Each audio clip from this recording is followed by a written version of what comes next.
Experience সেখান থেকে ভালো হবে এবং বাংলাদেশের যে এক্সপেরিয়েন্স সামনে সেটাও খুব দুর্দান্ত হতে যাচ্ছে। এই আলোচনাটা যখন করছি ঠিক তখন মোটামুটি কম বেশি আপনারা জেনে গেছেন যে বাংলাদেশের নেক্সট আইসিসি ইভেন্ট টি-20 ওয়ার্ল্ড কাপকে কেন্দ্র করে একটা নতুন ডাইমেনশন ক্রিয়েট হয়েছে। এই ডাইমেনশনে যে ঘটনা ঘটতে যাচ্ছে, বাংলাদেশ শেষ পর্যন্ত পাকিস্তানের মাটিতে খেলতে যাচ্ছে, পাকিস্তানের মাঠ প্রস্তুত, মাসিন নাকভি জ্যাকপট মেরেছেন। এই আলোচনাটা আমি এক্ষুনি যাব, তবে তার আগে একটা জাস্ট প্রেক্ষাপট আপনাদের বলি।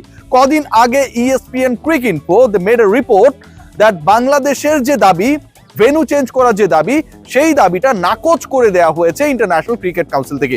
রিকল করুন 2 থেকে 3 দিন আগে যখন এই খবরটা বেরুলো, বাংলাদেশ ক্রিকেট বোর্ডকে মিডিয়া রিলিজ দেওয়া লাগছে এবং সেই মিডিয়া রিলিজ দেওয়ার পরে বাংলাদেশ ক্রিকেট বোর্ড তারা জনগণকে বোঝানোর চেষ্টা করেছে এরকম কোনো ডিসিশন মেক করা হয় নাই।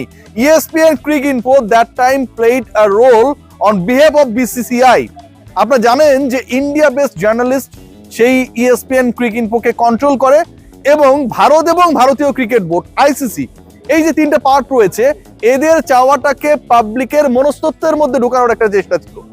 সবাই হতাশ হয়ে গেছিল, বাংলাদেশ শেষ পর্যন্ত পরবর্তী টি-20 ওয়ার্ল্ড কাপে থাকছে না, ভারতের মাটিতে খেলো, না হলে খেলা হবে না। ESPN ক্রিকইনফো এই রিপোর্ট করার পরবর্তী সময়ে আজকে ভারতীয় ক্রিকেট বোর্ডের সাবেক সচিব, ICCর বর্তমান চেয়ারম্যান জয় শাহ BCCI এর সাথে মিটিং এ বসেছে। একবার বাংলাদেশের দাবি নাকচ করে দেওয়া হচ্ছে, বাংলাদেশের বিশ্বকাপ পয়েন্টস গুলো প্রতিপক্ষকে দিয়ে দেওয়া হবে, এরকম কথা বলা হচ্ছে। ঠিক তার 2 দিন পরে জয় শাহ, এত পরাক্রমশালী জয় শাহ, এত পরাক্রমশালী লিডারের ছেলে অমিত শাহর ছেলে জয় শাহ আজকে বসে পড়ছে BCCI এর সাথে, কেন বাংলাদেশকে আপকামিং বিশ্বকাপে যেন খেলানো যায়। কোথায় আসলে চালটা ঘুরে গেল, কোথায় আসলে এই ঘটনাটা ঘটলো যার কারণে শেষ পর্যন্ত ভারতীয় ক্রিকেট বোর্ড, যারা মুস্তাফিজকে সেই দেশ থেকে অলমোস্ট বহিষ্কার করে দিল, IPL থেকে বহিষ্কার করে দিল, তাকে খেলানো হবে না, এবং এই খেলানো হবে না সিদ্ধান্ত নেওয়ার সাথে সাথে কলকাতা নাইট রাইডার্স তার পোস্টগুলো ডিলিট করে দিল।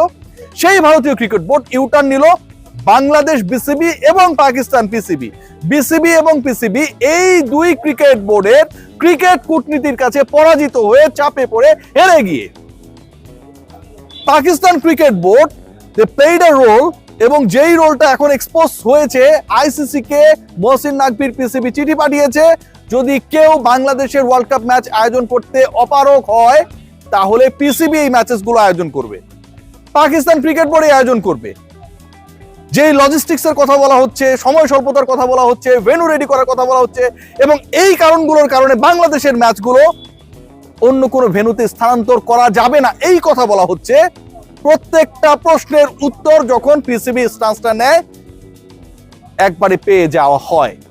অর্থাৎ বাংলাদেশের ম্যাচ আয়োজন কেন্দ্রিক কোনো ধরনের আর ইস্যু থাকার কথা না, যখন একটা ক্রিকেট বোর্ড, যেই ক্রিকেট বোর্ড বা যেই দেশের ম্যাচেস গুলো যেখানটা আয়োজিত হবে সেটা ভারত থেকে খুব বেশি দূরে না, বাংলাদেশ থেকে খুব বেশি দূরে না, বাংলাদেশের ডিজায়ার্ড ভেন্যু এখন পর্যন্ত অ্যানাউন্স শ্রীলঙ্কা, সেখান থেকে খুব বেশি দূরে না।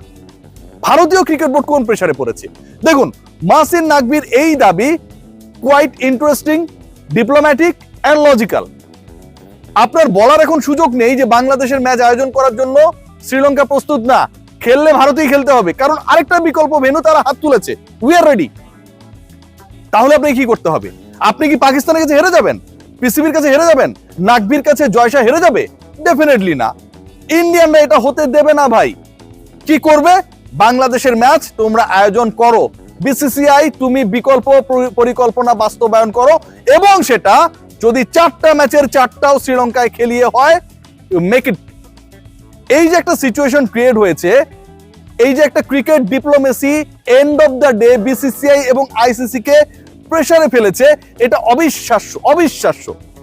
বাংলাদেশের ম্যাচ আয়োজন নিয়ে ICC এবং BCCI, ইভেন বাংলাদেশ ক্রিকেট বোর্ডের কিছু ডিরেক্টর, নাম প্রকাশে অনিচ্ছুক ডিরেক্টর ডেইলি স্টারকে সাক্ষাৎকার দিয়েছে, ইটস ভেরি মাচ ডিফিকাল্ট এই ম্যাচগুলো আয়োজন করা, কারণ এই অল্প সময়ের মধ্যে কিভাবে তারা করবে।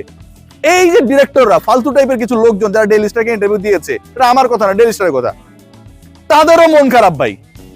আরেকটা cricket board, they are now ready to arrange all the 4 matches of Bangladesh.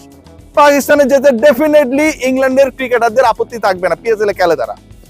অন্য দেশের ক্রিকেটারদের আপত্তি থাকবে না, নেপাল কেন যাবে না, কোনো কারণ নাই। সো BCCI এখন এটা ইজ্জতের ইস্যু হয়ে দাঁড়িয়েছে। তারা যদি বলে যে ভারতে এসে খেলো, এই বলার পেছনে তাদের একমাত্র যুক্তি হচ্ছে এই অল্প সময়ের মধ্যে অন্য কোথাও এটাকে স্থানান্তর করা সম্ভব না। এখন অন্য কোথাও স্থানান্তর করা সম্ভব না তুমি বলছো, কিন্তু আমি বলছি আমার দেশে এসে খেলো ভাই, আমার এখানে তুমি সকল ফ্যাসিলিটিস পাবা, আমার মাঠগুলো রেডি আছে, জাস্ট কাম এন্ড প্লে।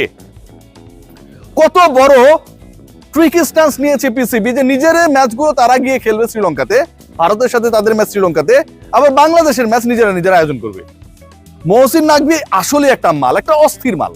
এবং এই লোকটা যে কামটা করছে, বুলবুল ভাই তো অত স্ট্রংলি কোনো কিছু বলে না, ইবাদত করে, ভালো মানুষ, আসসালামু আলাইকুম বুলবুল ভাই, কিন্তু মহসিন নাকভি আমার কাছে মনে হয় একদম ড্যাম।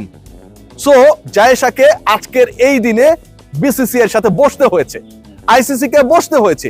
বাংলাদেশের ইস্যুর প্রেফারেন্স ইম্পর্টেন্স বেড়েছে, কারণ বাংলাদেশের পক্ষে আঞ্চলিক ক্রিকেট শক্তি হিসেবে পিসিবি দাঁড়িয়েছে। বাংলাদেশের বিকল্প ভেন্যু হিসেবে পাকিস্তান নির্ধারিত হয়ে গেছে। যখন তারা চিঠি পাঠিয়েছে, ফাইনাল ডিসিশন তো আইসিসি সেটা মানবে না। ভারতের আয়োজনে, শ্রীলঙ্কার আয়োজনে ওয়ার্ল্ড কাপ আমরা পারছি না, পাকিস্তান এসে আমাদের সমাধান দিচ্ছে, এইটা কি ভাই জীবনও মানবে? তারা মানবে না।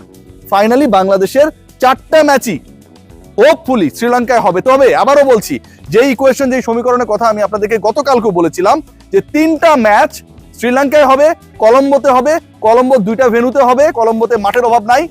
আরেকটা ম্যাচ ভারতের চেন্নাইতে হওয়ার একটা সুযোগ রয়েছে, সেই ম্যাচটা বাংলাদেশ ভার্সেস ইংল্যান্ড। সেটা যদি হয়, বাংলাদেশ ক্রিকেট বোর্ড যদি রাজিও হয় ওই একটা ম্যাচ ইন্ডিয়ার মাটিতে খেলার জন্য, এখানটাও ক্রিকেট ডিপ্লোমেসিতে বিসিবি এবং পিসিবি আমার কাছে মনে হয় ছক্কা মারবে। কারণ মহসিন নাকভি এই নেগোসিয়েশনটা করবে বিসিসি এর সাথে, মহসিন নাকভি এই নেগোসিয়েশন করবে হচ্ছে আইসিসির সাথে। ঠিক আছে, আমি বুলবুলকে ম্যানেজ করেছি, বাংলাদেশ গভর্নমেন্টকে ম্যানেজ করেছি, যে ঠিক আছে একটা ম্যাচ তোমরা গিয়ে খেলো। So it's going to be a big diplomatic win for Bangladesh. Just একটা আলোচনা দিয়েই শেষ করব। আপনারা মনে করেন যে এশিয়া কাপের ট্রফি নাকভি কি করেছে, তার হাত থেকে ইন্ডিয়ানরা নেবে না, রাইট?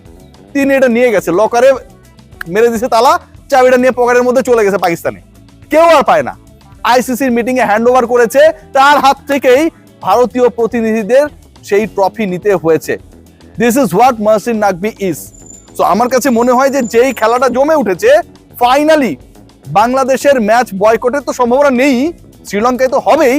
যদি কোনো ধরনের নতুন কাহিনী করার চেষ্টাও করা হয়, পরবর্তী ওয়ার্ল্ড কাপ বাংলাদেশ পাকিস্তানের মাটিতে যদি খেলে, এটা বিশাল পরাজয় হবে আইসিসির, বিসিসির। সবাই ভালো থাকবেন, টেক গ্রেট কেয়ার।